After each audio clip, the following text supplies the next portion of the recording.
guru-guru nanti menganggap bolos itu Ryan, padahal Ryan lagi sakit, lagi pergi ke dokter.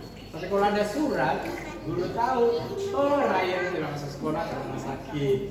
Itu juga koran itu juga surat. Ini surat ini, betul surat kabar. Hah? Jadi ini koran namanya apa namanya surat kabar? Karena isinya juga kabar.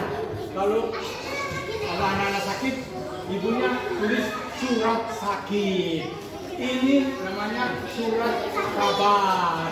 Bukan isinya pemberitahuan tentang anak yang sakit. Kalau surat kabar isinya itu tentang kemarin hujan keras, ada banjir. Siapa yang rumahnya kebanjiran waktu hujan? Nah, di mana? Namanya siapa? Namanya siapa? Pintar. Lengkap sebut namanya. Alisa di mana rumahnya? Rumahnya di mana? Ayo Alisa. Alisa yang kebanjiran. Di mana rumahnya? Rumahnya di mana? Di?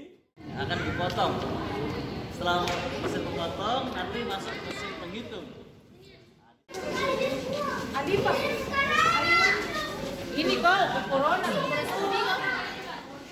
Ya.